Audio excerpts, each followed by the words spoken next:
and the judgment of the Supreme Court in Kulan's case, with which we are very disappointed. Are there any other questions? 3 questions. We'll take 3 and then stop it. 1, 2, 3, and then Anup, 4. Professor Anup, so 4 and then we'll stop it. So my question is that whenever it comes that death penalty is always avoided as a punishment, when it comes to crimes in which majority of the accused can be poor people, other people who belong to the lower strata of the society.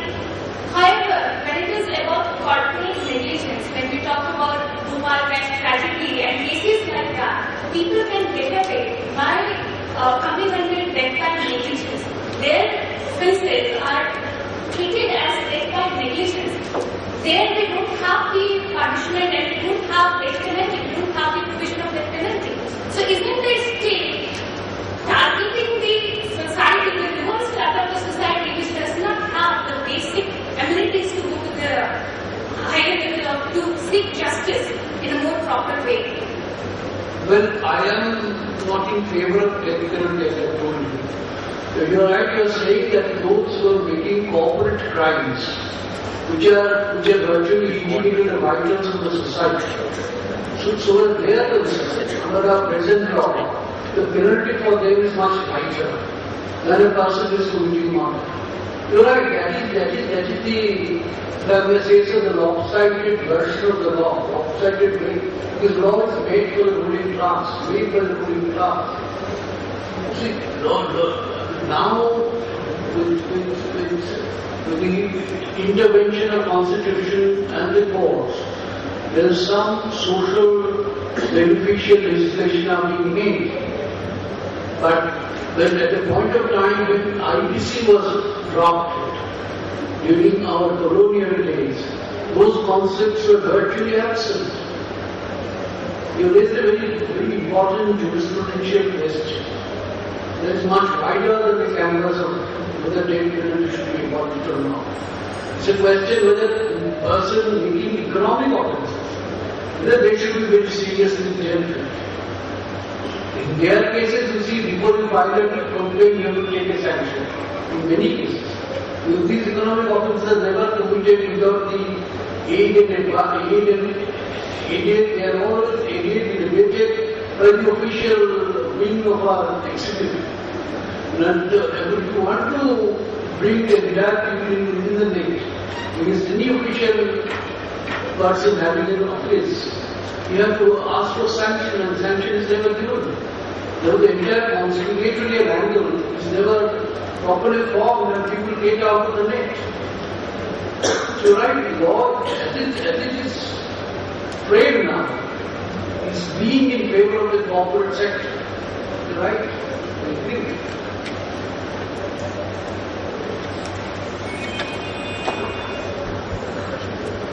If you don't mind, we'll keep the questions for the second round, and we'll take a number of speakers, and then we'll take a second round of questions. But we'll take the 2 of you first in the second round. In the second round, we'll take it. We now, yes, sir. We'll take one more, please. Is it a very small question or very loaded one? Small question. One. Keep it small. Question is to you, sir. You have very strong views against that penalty. But if you have such a strong views, why don't you lead the campaign? Why are you leading that? Come here. You have come here as a speaker. You have been invited here. Why don't you take the initiative so that we all... What initiative you want to take? I can go to Supreme Court and make a petition. There is no problem. Thank you so much. Listen, I can go there. No. But if you file a petition, I will sign. If you want my advice, I will give. Thank you so much. If you want my elevate value, I will give you. Thank you so much. I just ask you to take responsibility. Thank you so much. My question was, like, anything, saying anything against that family, that is always, or leading a campaign or anything, there's always taken in that suspicion, like he has some vested interest or religious interest. I have no vested interest. That's why. No vested interest in it. My Lord, that's why I'm asking you. You have achieved everything in your life. You've been the judge of the Supreme Court. You have nothing to achieve more. So we look forward to a person like you to lead us, so that we can all come and maybe more like us. I tell you, I have already given my opinion. If you read the Frontline magazine, the interview with me, I said almost the same thing there. It's already on record. Thank you.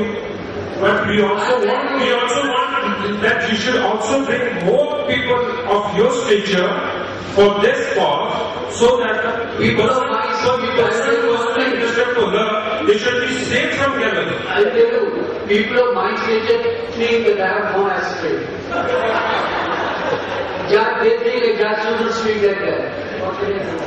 Thank you so much, sir. And I really appreciate your view. Thank you so much for that.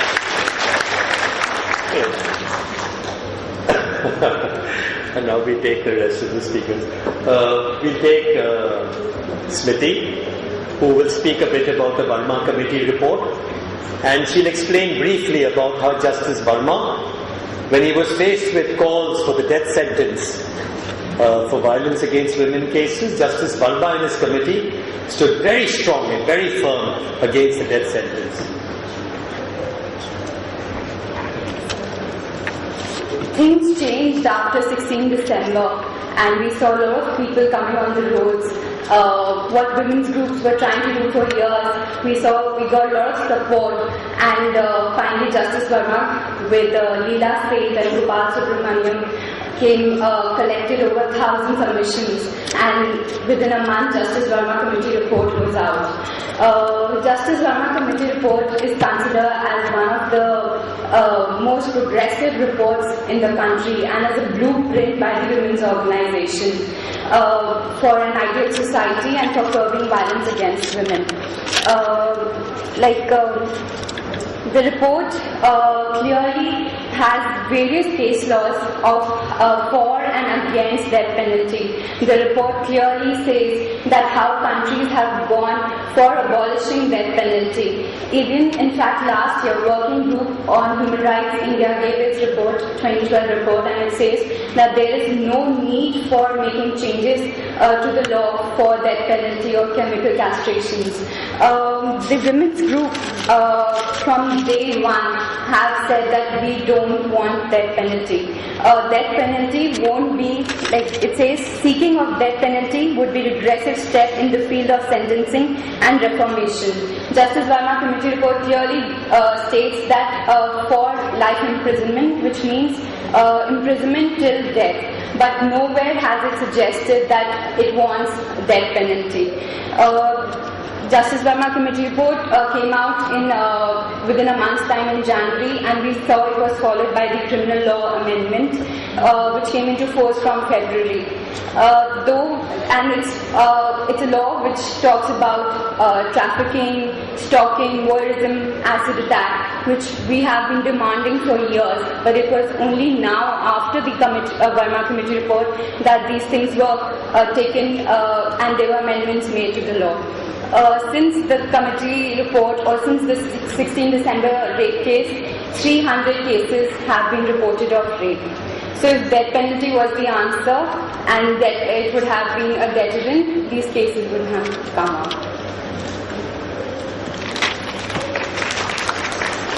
Thank you, Smriti. Thank you, Smriti. And the women's organizations were a very powerful voice against the death sentence. For women's organizations to say no to the death sentence. And Shabana Azmi used a very famous phrase. It is the certainty of punishment and not the severity of punishment that actually changes things in society. If a rapist or an accused knows, or if a person knows that if he commits rape, in a very short while there'll be a speedy trial, and there'll be severe punishment. That is the real deterrent, and not the death sentence. Thank you very much, Rafi. And now, Kavita Krishna, please.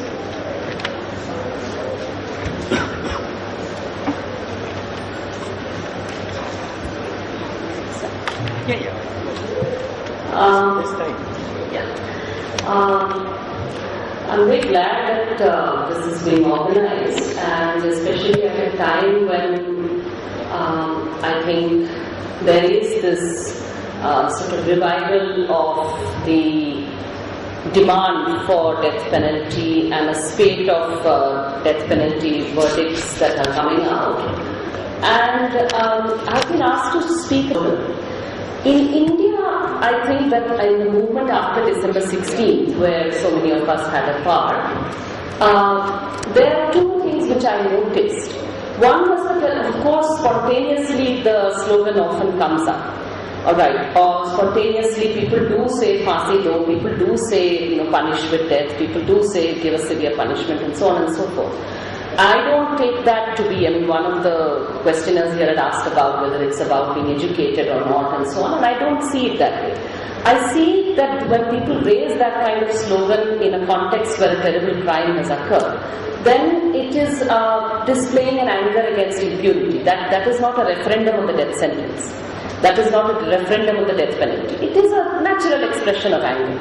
But the point is that I think that there was this very conscious attempt, especially by some sections of the media, to kind of pin the entire issue around that demand, and then to try and isolate and heckle anyone who didn't subscribe to that demand. So we in the movement, actually from the women's movements, had a huge challenge to face, because we were part of the movement, and we strongly, I can speak for my organization, the All India Progressive Women's Association, and I can say that we very strongly were opposed to the idea that the death penalty should be demanded for rape, or that the death penalty should be rehabilitated and bolstered up in the name of justice for women. That was an abhorrent concept, and I'm not saying that it is something that I think that many women's groups have arrived at this position. They have travelled. Okay, women's groups often have held the exact opposite position earlier, but have travelled, have moved away from that earlier position, and have now arrived at this position. I think that's a welcome development. Now, what we faced then was that when we found that when we would actually go and speak to people who were protesting in those protests, thousands of people, there was no kind of blind attachment to the idea of hanging for rape. Of course, those pictures and all were being used, and people were raising these slogans. But there were several instances I can recount where people who had those placards, who were raising these slogans. When we went and spoke to them and explained why we were more interested in fighting the gender bias, that when you say death penalty, anybody can say death penalty. The biggest misogynist, the biggest defender, the biggest